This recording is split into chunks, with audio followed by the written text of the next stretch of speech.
नमस्कार, मैं माया। स्वागत है आपका नेशनल भारत न्यूज में। और आइए नजर डालते हैं इस वक्त की खास खबर पर। मध्य प्रदेश के बैतूल में एक शादी समारोह का नजारा कुछ अलग ही देखने को मिला। शादी पंडाल में गमले में लगे सैकड़ों पौधों को देखकर लग रहा था जैसे कोई नर्सरी में आ गए हों। ऐसा ही कुछ नजारा था यतेंद्र पालीवाल और रुचि के विवाह समारोह का। पर्यावरण और जल संरक्षण के कई वर्षों से कार्य कर रहे समाज सेवियों ने अपनी नर्सरी में तैयार किए फलदार औषधियों और फूलदार पौधों में मुनगा, गुलहड़, तुलसी, श्वेत शाम, नींबू, कलमी आम, जामुन, अमरूद, गिलोय, मीठा नीम और फूलदार कुल 501 पौधों के गमलों का वितरण किया। विवाह समारोह में पहली बार इस प्रकार का दृश्य देखने को मिला कि आए हुए अतिथियों को दूल्हे राजा स्वयं ही द्वार पर 7 पौधे बांटते मिले। जोधपुर, राजस्थान से आए वधु पक्ष ने बैतूल में दिखे प्रकृति प्रेम की दिल से प्रशंसा की और स्वयं ने भी आए अतिथियों को हाथ जोड़कर ले जा रहे पौधों को उचित स्थान पर लगाने के लिए आग्रह किया। समाज सेवी तरुण वैद का कहना है, दूल्हा यतेंद्र पालीवाल फर्नीचर और इंटीरियर डिजाइनर का कार्य करते हैं और विवाह के 45 दिन पूर्व ही उन्होंने अपने विवाह में प्रकृति और पर्यावरण संरक्षण के लिए कार्य करने की अंशदान देने की इच्छा व्यक्त की थी। निश्चित ही बैतूल जिले के इतिहास में ये पहला विवाह समारोह होगा जिसमें कि इतने बड़े स्तर पर पौधा लगाने वाले के पास उपलब्ध उचित जमीन, गार्डन, लेंटर, पोर्च इत्यादि के आधार पर उन्हीं की स्वेच्छा अनुसार आगंतुक पौधों का चयन करके ले गए। बैतूल से शशांक सोनकपूर की खास रिपोर्ट। हमारी संस्था विगत कई वर्षों से प्लांटेशन और जल संरक्षण को लेकर कार्य कर रही है। उसमें जो कल विवाह हुआ उसमें दूल्हे ने मुझसे संपर्क किया कि भाई मैं भी प्रकृति के लिए कुछ अंशदान देना चाहता हूँ। तो हम लोगों ने बोला कि भाई विवाह कार्यक्रम में यदि अपन कुछ बड़ा काम तो नहीं कर सकते, इसलिए अपन गमले तैयार कर लेते हैं। तो हम लोगों ने ग्रीन टाइगर ने अपने ही द्वारा रोपे गए पौधों को उसका रोपण करके तैयार करके 501 गमले तैयार करे थे, जिसमें आयुर्वेदिक औषधि और फलदार पौधों और फूलदार पौधों को हम लोगों ने तैयार किए।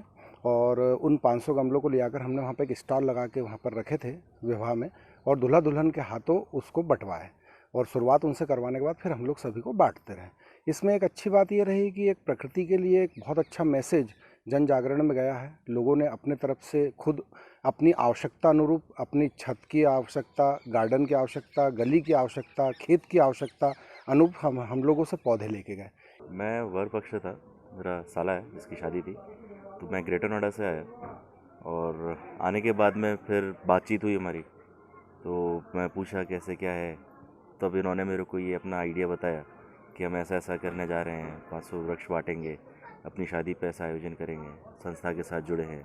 संस्था के बारे में भी मैंने फिर जाना क्या है कैसे है, तो सुन के काफ़ी अच्छा लगा।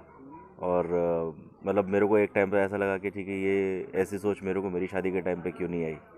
बट हाँ, ये है कि जो भी उसने कदम उठाया बहुत अच्छा उठाया। और जैसे कि मैं दिल्ली एनसीआर से आता हूँ, वहाँ पे पॉल्यूशन की बहुत ही प्रॉब्लम और ये सब है। तो इन सब का निवारण 2 तरीके से है, या तो हम गाड़ियों को बंद कर दें या हम वृक्ष इतने लगा दें कि हमारी ज़रूरत भी पूरी हो जाए और प्रकृति को कोई हानि भी ना हो। सोच ऐसी थी कि मैं फर्नीचर व्यापारी हूँ।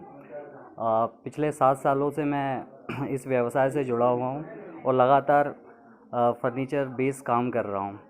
मन में हमेशा एक ख़्याल आता था कि फर्नीचर के लिए लकड़ियाँ तो मैं जंगल से ही ला रहा हूँ, और जंगल में जंगल इस तरीके से मेरे द्वारा कहीं ना कहीं जंगल को थोड़ी बहुत नहीं, ज़्यादा ही क्षति पहुंचाई जा रही है और उसके रिटर्न में मैं कुछ दे नहीं पा रहा हूं। तो ये ख्याल काफ़ी टाइम से दिमाग में चल रहा था। तो फिर जब हम लोगों की शादी का प्लान हुआ और फिर हम इस बारे में सोच रहे थे, तो ये ख्याल मेरा तुरंत मुझे क्लिक किया कि क्यों ना हम शुरुआत यहाँ मतलब हमारे एक बड़े दिन से करें। इसमें एक जो गेस्ट आते हैं, गेस्ट को हमने रिटर्न गिफ्ट के रूप में पेड़ देने का प्लान किया। ये बहुत ही यूनिक आइडिया था और मेरे ख्याल से बैतूल में फ़र्स्ट टाइम ऐसा हुआ होगा और मेरे सुनने में भी फ़र्स्ट टाइम ऐसा आया है कि किसी शादी में 500 पेड़ बांटे गए हैं, जो अब हमारी शादी की निशानी बन गए। अच्छा, और बाराती के खुश थे इनसे जो उनको पेड़ दिए, क्या उनका क्या रिस्पॉन्स आ रहा है? उनको तो मतलब फर्स्ट टाइम उन्होंने ऐसी शादी देखी होगी जिसमें इतने सारे पेड़ उनको बारात विदा में मिले होंगे। और खबरों में फिलहाल इतना ही। बने रहिए नेशनल भारत न्यूज चैनल के साथ। नमस्कार।